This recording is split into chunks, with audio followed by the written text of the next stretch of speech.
Cash में अगर आपको खरीदारी करना है तो पूरा अमाउंट चाहिए। फ्यूचर में अगर हम ट्रेड करेंगे तो 20% का मार्जिन चाहिए। ऑप्शन में ट्रेड करेंगे तो आपको प्रीमियम पे करना है। प्रीमियम मिनिमम 10 से 15 हजार रुपए आपको लगेगा। मेरा इन्वेस्टमेंट का 10% लॉस हो रहा है, फ्यूचर में मुझे 50% लॉस हो रहा है और 50% प्रॉफिट के भी चांसेस है, और यहाँ पर 100% प्रॉफिट है और 100% ही मेरे लिए लॉस है। अब आप मुझे बताइए कि आपके लिए सेफ क्या होगा।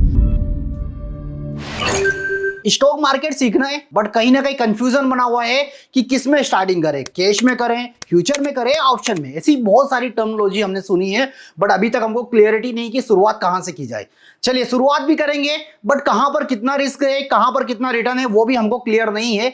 और अगर ये सारी चीजें अगर आप भी जानना चाहते हैं तो इस वीडियो को एंड तक जरूर देखिएगा। वीडियो के एंड तक आपको सारी चीजें क्लियर हो जाएगी कि कहां पर कितना इन्वेस्टमेंट आपको करना है और कितना रिटर्न आप लोगों को मिलने वाला है। उससे भी पहले अगर चैनल पर नए हैं तो चैनल को सब्सक्राइब कर लीजिएगा और बेल आइकन को प्रेस करना बिल्कुल मत भूलिएगा। इस वीडियो में हम बात करेंगे कि कैश मार्केट में शुरुआत कहां से करनी, कैसे डीमैट अकाउंट ओपन होगा, साथ ही साथ कितना इन्वेस्टमेंट आपको रिक्वायर्ड है। चलिए तो यहीं पर स्क्रीन पर चलते हैं और समझने की कोशिश करते हैं। हम बात करते हैं कैश मार्केट की, जहां पर हम डायरेक्टली किसी भी कंपनी के शेयर्स खरीदते हैं। सपोज अब मान के चलिए मुझे टाटा मोटर्स का शेयर खरीदना है। अब टाटा मोटर का शेयर्स मान के चलिए, प्राइस क्या दिखाई दे रहा है हमको, टाटा मोटर्स 1000 रुपए का शेयर का प्राइस है। अब ये जो शेयर हम खरीदेंगे वो डायरेक्टली नहीं खरीद सकते।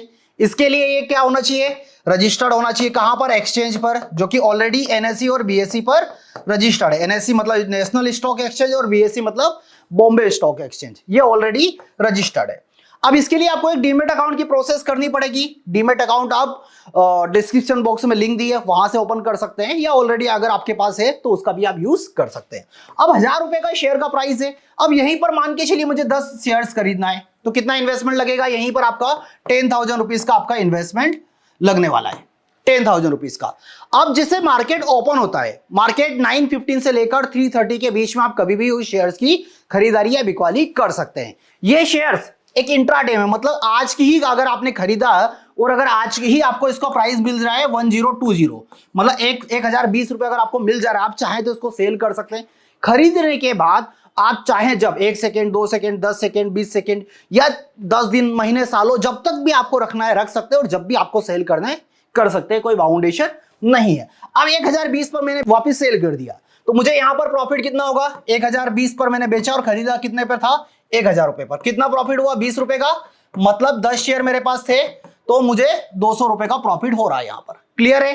चलिए अब यहीं पर अगर मान के चलिए मुझे ज्यादा शेयर खरीदना है, ज्यादा शेयर्स कितना, मतलब यहां पर आपको पहली चीज तो इस बात का ध्यान रखना चाहिए कि 1000 रुपए का शेयर है और अगर एक शेयर आप खरीदेंगे तो कम से कम 1000 रुपए से आप ट्रेडिंग स्टार्ट कर सकते हैं। बट इनिशियली 10 या 20,000 रुपए से आप स्टार्टिंग करिए, तो आपको एक अच्छा प्रॉफिट भी अगर होगा तो कुछ समझ में आएगा, दिखेगा। ठीक है, तो मान के चलिए यहां पर अगर हम 20 शेयर की बात करें तो 20,000 रुपए में आप आराम से कर सकते हैं। अब बात करते हैं फ्यूचर की, कि फ्यूचर मार्केट होता है क्या है। फ्यूचर मार्केट एक कॉन्ट्रैक्ट होता है जिसमें एक स्पेसिफिक डेट होती है। उस डेट पर हम एक कॉन्ट्रैक्ट लेते हैं कि सपोज मान के चलिए एक्सपायरी की, एक्सपायरी कब होती है, एक्सपायरी होती है मंथ का लास्ट थर्सडे। अब उस डेट तक फ्यूचर किसका फ्यूचर हम ले रहे हैं, टाटा मोटर का, टाटा मोटर का फ्यूचर, ये टाटा मोटर मान के चलिए हम लगा रहे हैं कि टाटा मोटर का फ्यूचर 1100 रुपए पर चला जाएगा। तो हमने क्या किया, 1000 रुपए से टाटा मोटर को खरीद लिया और 1100 रुपए पर बेच दिया। तो ये जो 100 रुपीज डिफरेंस है ये आपका क्या होगा, प्रॉफिट हो जाएगा। कब, जब जैसा आपने सोचा, जैसा आपने एनालिसिस किया और मार्केट वैसा ही चला, तो ये आपको 100 रुपीज का प्रॉफिट हो जाएगा। अभी टाटा मोटर का लोड साइज कितना है, आई थिंक 550 का लोड साइज है, मतलब कि लोड साइज की मिनिमम आपको 550 शेयर खरीदना ही पड़ेगा। इससे कम शेयर्स में आप ट्रेडिंग नहीं कर सकते, और इतना भी अगर आप करते हैं तो आपको इन्वेस्टमेंट कितना लगेगा वो भी मैं आपको बता देता हूं। 550 से आप खरीद रहे हैं, 550 इंटू 1000 कर दीजिए तो कितना आएगा, 5,50,000 रुपए। ठीक है, इसका आपको 20% आपके डीमैट अकाउंट में होना चाहिए, जो कि इसका 20% हम निकालेंगे तो अराउंड हो रहा है हमारा 1,10,000। 1,10,000 में आप टाटा मोटर के 550 शेयर आप खरीद सकते हैं। 550 शेयर खरीदा और यहीं पर 100 रुपए का प्रॉफिट भी हुआ, तो कितना होगा पर लॉट, आपको पर लॉट यहीं पर 55,000 का प्रॉफिट हो रहा है। मतलब कि हमने ओनली कितना पैसा लगाया था, ओनली 1,10,000 रुपए लगाया और टाटा मोटर्स के हमने कितने शेयर्स खरीद लिए, 550 शेयर खरीद लिए। साथ ही साथ 100 रुपए जैसे ही मूव किया, जैसा मैंने प्रिडिक्ट किया था उस अकॉर्डिंग मुझे 55,000 का प्रॉफिट भी हो गया। अब अगर यहीं पर टाटा मोटर्स एक्सपायरी पर मान के चलिए 900 रुपए आ जाता है। खरीदारी कितने से थी? 1000 रुपए से थी। कितना लॉस होगा? कितना लॉस होगा यहीं पर? 100 रुपीज का। तो 100 रुपीज का शेयर्स कितने मेरे पास? 550। एक लॉट था।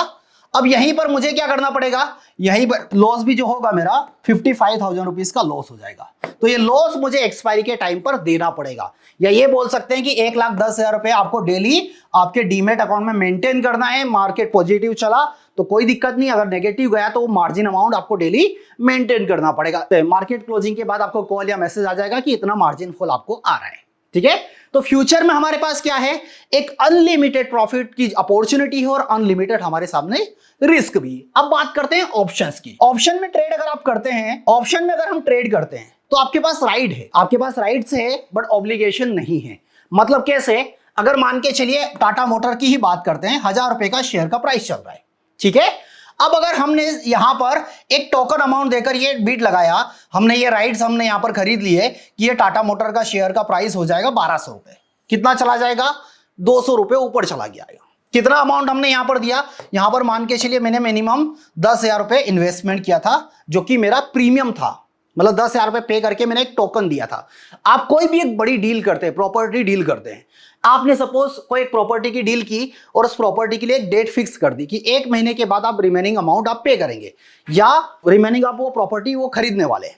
अब उस डेट के टाइम पर आपने क्या कर लिया? वो प्रॉपर्टी आपका प्लान लेने का आपने क्या कर दिया कि आप वो प्रॉपर्टी नहीं खरीदना, आपका प्लान हो गया कैंसिल। उस कंडीशन में क्या होगा? उस कंडीशन में ये होगा कि आपने जो टोकन अमाउंट था वो आपका डूब जाएगा, वो आपको रिटर्न नहीं मिलेगा। सेकेंडरी क्या होगा? मान के चलिए उस प्रॉपर्टी की वैल्यू बढ़ गई, तो अब जो सेलर है वो बेचेगा भी, तो प्रायोरिटी किसको रहेगी? आपके ऊपर है। अगर उस कंडीशन पर अगर आप पूरा पैसा नहीं भी देते हैं तो आपका जो भी पैसा है वो आपका डूब जाएगा उस कंडीशन पर भी। तो हमने अगर टोकन अमाउंट के थ्रू यहां पर हमने कितना इन्वेस्टमेंट किया? 10,000 रुपीज लगाया, और जो भी उस टाइम पर अगर मार्केट चला 1200 रुपए का रेट चल गया एक्सपायरी पर, तो यहीं पर आपको प्रॉफिट हो सकता है। 100% तक के भी चांसेस आपको यहां पर दिखाई देते। बट अगर नहीं हुआ तो ये पैसा आपका डूब जाएगा, जीरो हो जाएगा। अब इसमें ट्रेड करने के लिए, ऑप्शन में ट्रेड करने के लिए हमको किन किन बातों का ध्यान रखते हैं, कैसे ट्रेड करते हैं? जैसे ऑप्शन हमने ट्रेड किया, 1000 रुपए टाटा मोटर का प्राइस है। अब बाजार ऊपर जाएगा तो क्या होगा? हम कॉल ऑप्शन खरीदेंगे, और बाजार नीचे जाएगा तो हम क्या करेंगे? पुट ऑप्शंस खरीदेंगे। कॉल ऑप्शंस की वैल्यू 100 रुपए है और पुट ऑप्शंस की भी वैल्यू 100 रुपए है। हमने कोई एक स्ट्राइक प्राइस यहां पर फिक्स कर ली। स्ट्राइक प्राइस मान के चलिए 990 हो सकती है, ये 1050 हो सकती है, कुछ भी स्ट्राइक प्राइस के बेसिस पर मैंने ये प्रीमियम खरीद ली। अब अगर ये बाजार नीचे जाएगा, मान के चलिए 900 रुपए आया, तो ये वैल्यू क्या होगी? इंक्रीज होगी, मान के चलिए 150 रुपीज होगी। तो यहां पर आपका जो प्रॉफिट होगा वो ये गिरेगा, तभी जाकर ये वैल्यू इंक्रीज होगी। तो पुट ऑप्शन में क्या होता है? अगर आपने जो भी प्रीमियम खरीदा है उसकी वैल्यू अगर इंक्रीज होगी तो ही आपको प्रॉफिट होने वाला है। तो यहां पर आपको प्रॉफिट कितना हो रहा है? 50 रुपए का। कितने शेयर है? लोड साइज हमेशा फिक्स रहता है फ्यूचर एंड ऑप्शंस का। ठीक है, तो यहां पर ये 50 रुपए का प्रॉफिट हो गया आपको। यहीं पर मान के चलिए प्रीमियम अगर आपने कॉल खरीदा था और ये प्रीमियम गिरकर कितना आ गया? 50 रुपए आ गया, तो यहीं पर आपको कितना लॉस होगा? 50 रुपए का 50 इंटू 550, ये आपका लॉस हो जाएगा। ठीक है, तो जब भी अगर आपने कॉल खरीदा है 100 रुपीज से ऊपर उसका प्राइस जा रहा है तो ही आपका प्रॉफिट है, और जिस प्राइस से आपने खरीदा और उससे नीचे अगर आप सेल कर रहे हैं तो वो आपका लॉस है। मार्केट ऊपर जाएगा तो कॉल ऑप्शन खरीदेंगे, और मार्केट नीचे जाएगा तो हम पुट ऑप्शन खरीदेंगे। ठीक है, चलिए अब आगे देखते हैं तीनों में डिफरेंस क्या है, और तीनों के डिफरेंस को हम समझने की कोशिश करते हैं कि उस किस तरीके से हम समझ सकते हैं। अब तीनों में हम डिफरेंस समझेंगे कि तीनों में डिफरेंस क्या। तीनों में डिफरेंस मतलब हम इक्विटी की भी बात कर रहे हैं, हम फ्यूचर की बात कर रहे हैं, और हम ऑप्शंस की बात कर रहे हैं कि ऑप्शंस की हम यहां पर बात करें। तीनों का मतलब यहां पर अगर इक्विटी कैश लिखा है या इक्विटी, दोनों का मतलब सेम ही होता है। इस बात का हमेशा आपको ध्यान रखना है। तो पहला पॉइंट हमारे पास यहां पर क्या आ रहा है? पहला पॉइंट है कि रिक्वायर्ड इन्वेस्टमेंट। कितना इन्वेस्टमेंट चाहिए अगर आपको कैश में खरीदारी करना है? तो कैश में अगर आपको खरीदारी करना है तो पूरा अमाउंट चाहिए। फ्यूचर में अगर हम ट्रेड करेंगे तो 20% का मार्जिन चाहिए। ऑप्शन में ट्रेड करेंगे तो आपको प्रीमियम पे करना है। प्रीमियम मिनिमम 10 से 15,000 रुपए आपको लगेगा। ठीक है, 10 से 15,000 रुपए। एक्सपायरी, कैश में कोई एक्सपायरी नहीं होती है, आप जीवन भर के लिए उस शेयर्स को होल्ड कर सकते हैं। जैसे ही अगर आपने एक शेयर भी खरीदा तो आप उस शेयर्स के होल्डर बन चुके हो, मतलब कि वो शेयर में आपका अधिकार है। कंपनी के अंदर कोई एनुअल मीटिंग चल रही है, कोई भी बोर्ड मीटिंग है, उसका भी बकायदा आपको मेल मिलेगा, तो उस कंपनी के मालिक बन चुके हैं सिंगल शेयर्स के। फ्यूचर में क्या होता है? मंथ का लास्ट थर्सडे उसकी एक्सपायरी होती है। इंडेक्स की अलग होती है। ऑप्शंस के अंदर कुछ ऐसे इंडेक्स भी हैं जो कि जैसे निफ्टी हो गया, बैंक निफ्टी हो गया, फिर निफ्टी हो गया, इनकी वीकली एक्सपायरी होती है और साथ ही साथ स्टॉक्स की उनकी मंथली एक्सपायरी होती है। लिवरेज की अगर मैं बात करूं तो केस में नहीं मिलता, इंट्राडे के लिए जरूर यूज कर सकते हैं बट लॉन्ग टर्म के लिए नहीं मिलता है। यहां पर फ्यूचर और ऑप्शन में आपको मिल जाता है। लॉट की बात करें तो यहां पर कोई लॉट में ट्रेड नहीं होता है, आप सिंगल डबल जितने भी लॉट में आपको ट्रेड करना उस अकॉर्डिंग आप ट्रेड कर सकते हैं। फ्यूचर में लॉट साइज में ट्रेड होता है, जैसे हमने टाटा मोटर में देखा 550 का लॉट साइज, और ऑप्शन में भी 550 का ही लॉट साइज रहेगा अगर मैं टाटा मोटर की बात करूं तो फ्यूचर एंड ऑप्शन में क्या होगा, लॉट साइज में ट्रेड होता है। उसके बाद आता है क्या, रिस्क। आपका रिस्क क्या है, अगर आप कैश में ट्रेड करें तो आपको लो रिस्क है, किसके कंपैरिजन में, फ्यूचर एंड ऑप्शंस में। अगर आप फ्यूचर में जा रहे हैं तो हाई रिस्क है और ऑप्शन में भी जा रहे हैं तो हाई रिस्क है, ठीक है। रिटर्न की अगर मैं बात करूं तो मॉडरेट रिस्क के साथ स्टेबल रिटर्न आपको मिलता है। यहां पर अनलिमिटेड रिस्क है और अनलिमिटेड रिटर्न के भी चांसेस है। ऑप्शंस के अंदर लिमिटेड रिस्क है और अनलिमिटेड रिटर्न, मतलब कि ऑप्शन में अगर लॉस होगा तो जितना आपने प्रीमियम पे किया उतना ही आपको लॉस होने वाला है। शेयर होल्डर, कैश में अगर आप खरीदारी कर रहे हैं तो शेयर होल्डर होते हैं, फ्यूचर एंड ऑप्शन में आप शेयर होल्डर नहीं होते। इन्वेस्टमेंट रिक्वायर्ड, चलिए 2 बार हमने ले लिया ना, ठीक है कोई बात नहीं। इन्वेस्टमेंट कितना होगा, मिनिमम 10-20 हजार से आप स्टार्ट कर सकते हैं। यहां पर आपको 1 लाख रुपए लगेगा और ऑप्शन के लिए भी आप 10 से 20 हजार के साथ स्टार्टिंग कर सकते हैं सिंगल लॉट के लिए, अगर आप सिंगल लॉट में ट्रेड कर रहे हैं तो यहां पर भी सिंगल लॉट, ठीक है। चलिए अब डिविडेंड की बात करें तो कैश में क्या होता है, अगर आप शेयर होल्डर बने हैं और रिकॉर्ड डेट तक अगर किसी भी कंपनी के शेयर आपके पास है तो आप उसका डिविडेंड के हकदार है। Future and option only contract है तो यहां पर आपको कोई डिविडेंड नहीं मिलता है। बोनस का भी सेम कंडीशन है, कैश में आपको बोनस मिलेगा, फ्यूचर एंड ऑप्शंस में बोनस आपको नहीं मिलेगा। एक्सचेंज की बात करें मतलब कि ये एनएसई और बीएसई दोनों पे ट्रेड होते हैं। कुछ ऐसे इंडेक्स हैं जैसे निफ्टी है तो ओनली एनएसई पर होगा और सेंसेक्स है तो बीएसई पर ट्रेड होगा, इस बात का आपको ध्यान रखना है यहां पर भी। साथ ही साथ ट्रेडिंग डेज, मतलब कि मार्केट चालू होता है मंडे टू फ्राइडे, अगर कोई नेशनल हॉलीडे है तो उस दिन मार्केट ऑफ रहता है, otherwise Monday to Friday market चलता है। प्री मार्केट कब होता है, 9 बजे से 9:15 पर। इसमें आप किसी भी स्टॉक्स में बीड लगा सकते हैं और अगर आपका बीड मैच होता है तो आप मार्केट ओपन होने के पहले भी आप ट्रेडिंग कर सकते हैं। कई बार आपने देखा होगा गैप अप ओपनिंग या गैप डाउन ओपनिंग होती है, तो कैसे होती है, मतलब कि 9 बजे से 9:07 के बीच में बहुत सारे ऑर्डर्स लगते हैं जहां पर बायर और सेलर्स अपनी क्वांटिटी के थ्रू बेचते हैं और जहां पर जिस लेवल पर वो ऑर्डर सबसे ज्यादा मैचिंग होती है वही उस दिन का ओपनिंग प्राइस भी डिसाइड होता है। फ्यूचर एंड ऑप्शन में ये काम नहीं हो सकता। टाइमिंग की बात करें तो 9:15 से लेकर 3:30 के बीच आप ट्रेडिंग कर सकते हैं तीनों में। और टाइम वैल्यू कैश में कोई टाइम वैल्यू नहीं है, मतलब आप कितना भी होल्ड करो अगर प्राइस डिके हो रहा है शेयर का तो ही लॉस होगा, अदरवाइज होल्ड करने में कोई लॉस नहीं है। फ्यूचर के अंदर क्या टाइम वैल्यू होती है, क्या फ्यूचर में टाइम वैल्यू होती है, तो यहां पर मैंने लिखा इनडायरेक्ट, मतलब कि क्या होता है, फ्यूचर एक कॉन्ट्रैक्ट है जिसकी प्राइस में कॉस्ट टू कैरी, मतलब एक प्राइस एड ऑन की जाती है जो टाइम के साथ साथ एडजस्ट होती है। मतलब अगर आप देखेंगे निफ्टी का प्राइस अगर आप देख रहे हैं 24,000 रुपए का, ठीक है, तो अगर उसका फ्यूचर लेने जाएंगे तो आपको 24,100 को मिलेगा। तो ये जो 100 रुपीज से यही टाइम वैल्यू है, बट ये कभी भी क्या होता है टाइम के साथ डिके नहीं होती है, धीरे धीरे एडजस्ट होती रहती है।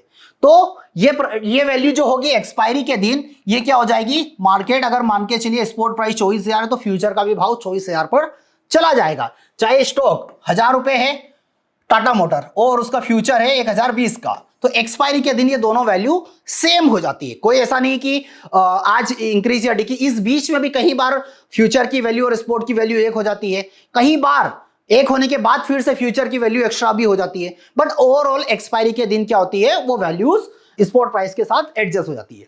और ऑप्शंस के अंदर क्या होता है, जी हाँ, टाइम वैल्यू होती है और डायरेक्ट टाइम वैल्यू होती है। मतलब कि अगर 30 दिन का कॉन्ट्रैक्ट है तो उसमें हर दिन के लिए फिक्स कर दिया कि इस दिन के लिए एक दिन में कितना टाइम वैल्यू डिके होगा। इसके लिए मैंने डिटेल वीडियो भी बनाया हुआ है जो थीटा वाला, जो जिसमें ग्रिक्स के बारे में मैंने समझाया, अगर वो नहीं देखा है तो वो वीडियो भी आप जाकर जरूर देखिएगा। तो इतनी सारी चीजें हमने यहां पर डिस्कस कर लिया। अब लास्ट एक और पॉइंट पर आते हैं, ये सब चीजें हटा देता हूं मैं यहीं पर। चलिए यहीं पर हम लिख देते हैं स्टॉक कैश, एक लिखते हैं फ्यूचर और एक लिखते हैं ऑप्शन, ठीक है। इसको हम शॉर्ट में F&O भी कहते हैं, F&O भी कहते हैं। अब मान के चलिए यहां पर मुझे टाटा मोटर की बात कर लेते हैं। टाटा मोटर का CMP जिसको बोलते हैं करंट मार्केट प्राइस कितना है, 1,000 रुपए का है और इसका लोड साइज कितना है, लोड साइज है 550 का। लोड साइज है 550। अब हम ये भी लेके चल रहे थे कि हम अगर कैश में काम करने जा रहे हैं तो कम से कम 550 शेयर्स मुझे खरीदना है। तो मुझे यहां पर इन्वेस्टमेंट कितना लग रहा है, 5,50,000 का। ठीक है, ये आपका इन्वेस्टमेंट हो गया। फ्यूचर में अगर आप लेने जा रहे हैं तो यहां पर इन्वेस्टमेंट कितना लग रहा है आपका, अराउंड 1 लाख रुपीज का। ठीक है, और ऑप्शन में एक लॉट आप 20,000 में कर सकते हैं। समझिएगा तीनों को। अब आपकी रिस्क आप खुद समझिएगा। यहां पर अगर आपने ट्रेड किया, ठीक है, यहां पर एक लॉट में ट्रेड किया, अगर 5,50,000 में तीनों में लगा रहा हूं, मतलब कि मेरे पास इन्वेस्टमेंट कितना है, 5,50,000 रुपए। अगर मैं तीनों सेगमेंट में लगाता हूं तो यहां पर तो सेम इन्वेस्टमेंट होगा। यहां पर मैं 5 लॉट आराम से कर पाऊंगा, 5 लॉट हो जाएंगे। और यहां पर अराउंड मेरे पास कितने लॉट हो जाएंगे, 5,50,000 में अराउंड ये लेकर चलिए 5 और 25 लॉट आराम से कर पाऊंगा मैं, 25 लॉट आराम से करूंगा। अब दो चीजें होगी, दो चीजें क्या होगी, यही टाटा मोटर 1,000 रुपए से बढ़कर 1,100 रुपए चला गया, 1,100 रुपए चला गया। ठीक है, कितना प्रॉफिट है, 100 रुपए का। 100 रुपए का प्रॉफिट मतलब कितने क्वांटिटी, 550 क्वांटिटी। 550 क्वांटिटी मतलब कि प्रॉफिट कितना हो रहा है, 55,000 रुपए का। तो यहां पर कंडीशन नंबर 1, कैश में मुझे कितना प्रॉफिट हो रहा है, 55,000 रुपए का। ठीक है, यहीं पर 5 लॉट हो गए मेरे पास, तो अराउंड मेरे पास 2.5 लाख का प्रॉफिट हो रहा है। ठीक है, और यहीं पर अगर 100 रुपीज मूव किया तो हो सकता है कि मुझे 100% के रिटर्न के भी चांसेस है। 25 लॉट है, ठीक है, तो 100% रिटर्न में देख रहा हूं तो यहां पर अराउंड मेरे पास प्रॉफिट आ रहा है 5,50,000, ये 5,50,000 का। ठीक है, यहां पर देखिए इस कंडीशन में मुझे 55,000 का प्रॉफिट हो रहा है। जब शेयर्स 100 रुपीज पॉजिटिव चलेगा तब प्लस में रहेगा। यहां पर 2.5 लाख प्रॉफिट हो रहा है फ्यूचर में, और ऑप्शन में मुझे 5.5 लाख का प्रॉफिट हो रहा है। अब यहीं पर एक और कंडीशन ले लेते हैं कि यही मार्केट 900 रुपीज चला गया, तो यहीं पर लॉस कितना होगा, ये प्रॉफिट है, इसको हम रेट करके ले लेते हैं। यहीं पर लॉस कितना होगा, 55,000 का, यहीं पर 2.5 लाख रुपए का, और यहीं पर कितना लगा था, 550 का। ये लॉस हो रहा है आपका। मतलब इस वाली कंडीशन पर मेरा इन्वेस्टमेंट का 10% लॉस हो रहा है, फ्यूचर में मुझे 50% लॉस हो रहा है और 50% प्रॉफिट के भी चांसेस है, और यहां पर 100% प्रॉफिट है और 100% ही मेरे लिए लॉस है। अब आप मुझे बताइए कि आपके लिए सेफ क्या होगा। अगर आप नए हैं मार्केट में तो आपको शुरुआत कहां पर करनी है। मैंने तीनों कंडीशन पर सेम इन्वेस्टमेंट के साथ कैलकुलेट करके आप लोगों को बताया है कि यहां पर अगर आप पैसा लगा रहे हैं तो कितना इन्वेस्टमेंट चाहिए, कितना पैसा लगेगा, यहां पर कितना लग रहा है और यहां पर ऑप्शन में कितना लग रहा है। अब इसका मतलब ये तो नहीं कि हम फ्यूचर या ऑप्शन को छोड़ दे, ट्रेड ही ना करें। कैसे करें, तो सिंपल सी बात है कि कैसे इसको मैनेज किया जाएगा। मैनेज करने के लिए देखिए क्या करना पड़ेगा आपको F&O में ट्रेड करना है, फ्यूचर एंड ऑप्शन में, फ्यूचर एंड ऑप्शन। ठीक है, यहां पर आपको 1 लाख रुपीज चाहिए और यहां पर आपको 20,000 रुपए चाहिए कम से कम ऑप्शंस के लिए। अब इसको हम मैनेज कैसे करेंगे, तो इक्विटी में अगर मैं ट्रेड कर रहा हूं तो मैं एक्सपेक्ट कर रहा हूं कि महीने का 10% मिल जा रहा है, मुझे बता रहा हूं मिनिमम, हो सकता है कि कम भी हो ज्यादा भी हो, बट फिर भी इक्विटी में सबसे सेफ तरीके की मैं बात कर रहा हूं कि सेफ क्या हो सकता है। अब मान के चलिए इक्विटी में मैंने यहीं पर कैश की बात कर रहा हूं ना, मैंने 30,000 रुपए से ट्रेडिंग स्टार्ट किया, 3,000 का प्रॉफिट हो रहा है, 3,000 का प्रॉफिट। और मुझे कैसे इतने ट्रेड करने पड़ेंगे कि मुझे ये 21,000 पर मैं चले जाऊं, पहले कितने ट्रेड मुझे ऐसे ही करने पड़ेंगे, तो कम से कम 7-8 ऐसे ट्रेड करने पड़ेंगे प्रॉफिटेबल, जो मैं सामान को जुटा लूं, और ये अमाउंट जुटाने के बाद मैं क्या करूंगा, ऑप्शन में ट्रेड कर लूंगा। कम से कम कितने, मुझे कैश में 7-8 ऐसे ट्रेड करने पड़ेंगे प्रॉफिटेबल। ठीक है, और अगर यही इस वाले लेवल को हम क्रॉस नहीं कर पा रहे, मतलब हम इक्विटी में पैसा नहीं बना रहे, तो आपको बिल्कुल हक नहीं है इसमें ट्रेड करने का। फ्यूचर तो भूल ही जाइए, भूल जाइए फ्यूचर तो। और जिस टाइम पर, चाहे इसके लिए 1 साल लगे, 2 साल लगे, 10 साल लगे, जितना भी टाइम लगे, यहां से एटलीस्ट 20,000 रुपए कमाइए। 20,000 कमाने के बाद आप जाइए ऑप्शंस में। जब आप ऑप्शन में जाएंगे तो वहां पर आपको यह देखना है कि मैं नंबर ऑफ लॉट्स बढ़ाऊं या नहीं बढ़ाऊं। अगर ये 20,000 लॉस हो जाता है आपको, तो वापस कहां आना है, वापस इस इक्विटी पे चले आइए। क्यों चले आइए, क्योंकि अभी हमको लर्निंग की जरूरत है। हम 20,000 रुपए डुबो चुके हैं, हमको पॉकेट से पैसा नहीं लगाना है, हम फिर इक्विटी से कमाएंगे, फिर ऑप्शन में जाएंगे।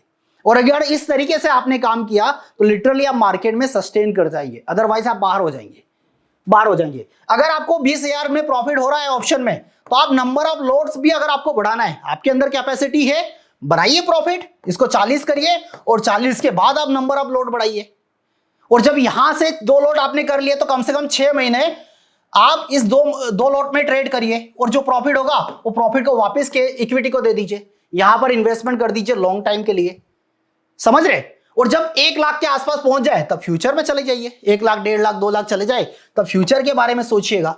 तो वो आपको डिसीजन लेना है कि आपको कैश में काम करना चाहिए, फ्यूचर में करना चाहिए, ऑप्शन में करना चाहिए। ये सारी चीजें आपके ऊपर डिपेंड करती है।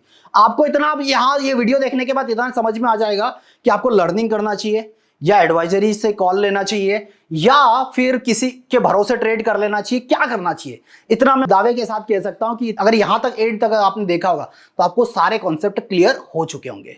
तो कैसा लगा ये वीडियो मुझे कमेंट बॉक्स में जरूर बताइएगा और वीडियो को ज्यादा से ज्यादा शेयर करिएगा जो इनिशियली मार्केट में ट्रेडिंग करना स्टार्ट करना चाहते हैं, जो चाहते हैं कि कहां से शुरुआत करें, केस लें, फ्यूचर लें, ऑप्शन लें।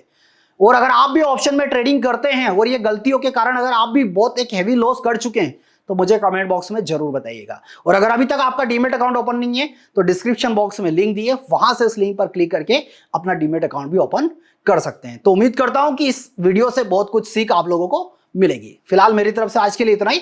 Thank you so much.